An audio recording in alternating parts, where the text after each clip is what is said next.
올해 대입 수시 모집에서 선발 인원의 40%도 채우지 못한 대학은 모두 15곳에 달했습니다.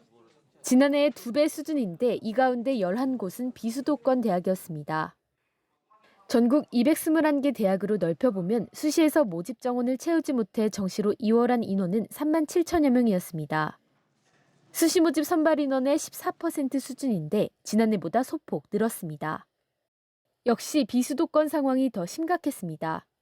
비수도권 대학의 수시 모집 미충원율은 18.7%로 수시에서 뽑으려던 모집 인원 10명 중 약 2명은 채우지 못했습니다. 지역별로는 전남 지역 대학들의 미충원율이 34.8%로 가장 높았고 전북과 경남이 그 뒤를 이었습니다. 반면 서울권 대학의 미충원 비율은 3.4%, 수도권 대학은 4.8%였습니다. 하지만 서울권 대학의 미충원율도 전년보다 0.4%포인트 증가했습니다. 서울 수도권은 실은 정시 모집 인원이 좀 늘었거든요. 횡단학과나 이런 것들 때문에. 그러니까 정시로 수도권을 갈 수 있는 여건이 워낙 좋아졌기 때문에 수시에서 애들이 굳이 지방대에서 등록을 안 한 거죠. 수시 모집에서 충원하지 못한 인원은 정시로 이월됩니다. 처음 계획했던 것보다 더 많은 인원을 정시에서 뽑게 되면서 정시 모집에서도 비수도권 대학들의 고심은 이어질 것으로 보입니다. EBS 뉴스 진태입니다. 서울교육대학교의 올해 정시 전형 모집 인원은 361명, 원래 계획보다 100명 넘게 늘었습니다. 지난해 12월까지 수시 전형을 진행하고 학생 195명을 모집했지만 최종 등록한 학생이 36명에 그친 겁니다.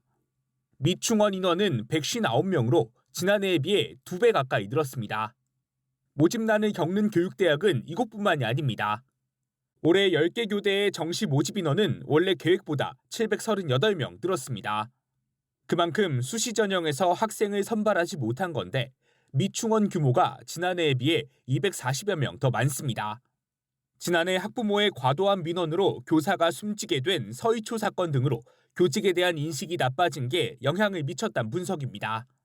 게다가 올해 수능이 어려워지면서 수능 최저학력 기준을 맞추기도 어려워졌습니다. 실제로 서울교대를 비롯해 수시 미충원 규모가 큰 학교들은 모두 수시 전형에 수능 최저학력 기준을 뒀던 반면 부산교대 등 수능 최저학력 기준이 없는 학교들은 미충원 규모가 작았습니다. 특히 올해 처음 수능 최저학력 기준을 도입한 진주교대의 수시 미충원 인원은 110명으로 지난해 71명에 비해 2배 넘게 급증했습니다. 표절을 못 맞춘 학생들이 많아서 작년보다 많이 못 맞췄거든요. 2025까지 이미 작년에 발표가 돼 있는데 이렇게까지 떨어질 줄 몰랐으니까 2025도 아마 좀 영향을 받겠죠. 교대 관계자들은 또 학령 인구 감소와 수도권 대학에 대한 선호가 커진 것도 대규모 미충원의 한 원인이라고 덧붙였습니다. EBS 뉴스 금창호입니다.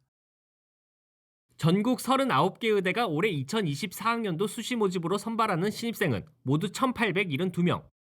지난달 말까지 이어진 수시 추가 모집 결과 25개 대학이 정원을 모두 채운 것으로 나타났습니다. 저소득층 전형을 제외하고 일반 전형에서 미충원된 인원은 14개 대학 33명으로 서울권 대학에서 9명, 수도권 외 지역 대학에서 24명이었습니다. 미충원된 숫자는 정시 모집 정원으로 이월돼 대학이 그만큼 더 뽑을 수 있게 됩니다. 전체 수시 선발 인원 대비 미충원율은 2% 수준으로 의대 선호 경향이 뚜렷하게 나타나고 있습니다. 전국 의대 수시 미충원 숫자는 2019학년도 213명에서 지난해 입시 13명까지 떨어지며 꾸준히 감소 추세를 보였습니다.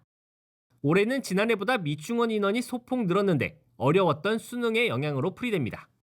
정시로 의대를 노리던 최상위권 학생들이 예상보다 수능 성적이 낮게 나오면서 수시에 좀 더 집중하게 됐다는 분석입니다. 수능의 난이도가 올라갈수록 결과적으로 재학생이 최저를 충족하거나 점수가 잘 나올 일은 별로 없어요. 최저 충족은 어렵고 또 점수가 안 나오다 보니까 더 낮은 대학까지 면접을 봐서 여러 개 합격하면 밑에 면접 본 대학들은 이제 펑크가 나는 구조가 되는 거죠. 이 밖에 의학학 계열 미충원 인원은 치대 21명, 한의대 8명, 수의대 6명, 약대 29명으로 지난해와 비슷한 수준으로 나타났습니다. EBS 뉴스 송성환입니다.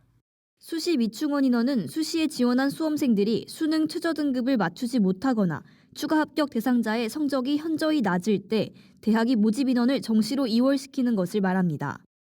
그런데 지난 3년 동안 수도권 대학 입시에서 수시에서 정시로 이월된 비율은 꾸준히 감소한 것으로 나타났습니다. 학령 인구 감소 추세 속에 대학들이 정시 모집에서 원하는 인원을 다 채우기 어려워지자 여러 번의 추가 합격을 통해서라도 수시 모집에서 최대한 학생을 뽑으려 했기 때문이라는 분석입니다. 문이과 통합 수능 이후 교차 지원과 의대 쏠림 등 정시 모집의 불확실성이 커진 것도 원인으로 풀이됩니다.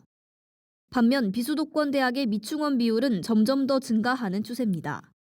정시 모집보다 수시에서 적극적으로 선발하려고 하는 대학의 의지가 반영된 결과 정시로 이월되는 인원이 감소되는 반면에 학생들의 수도권 선호 경향들은 지역 소재 대학은 여전히 선발하지 못하는 인원이 남아있다. 이런 기조가 올해 입시까지 이어진다면 대학들은 충원율을 최대한 높이기 위해 수시 모집 추가 합격에 더 적극적으로 나설 가능성이 있습니다. 반면 정시 모집으로 넘어가는 인원이 줄면서 정시 모집 경쟁률은 오히려 더 치열해질 수 있습니다. 따라서 수시 모집 예비 번호를 받은 수험생들은 주로 전화로 진행되는 추가 합격 통보에 끝까지 주의를 기울일 필요가 있습니다. 합격 전화를 놓치고 다음 대상자에게 순서가 넘어가면 등록 기회를 놓치는 것은 물론 수시 합격 미등록으로 처리돼 정시 지원 기회까지 박탈될 수 있습니다. 수시 추가 합격자 발표는 오는 22일부터 28일까지입니다. EBS 뉴스 배아정입니다.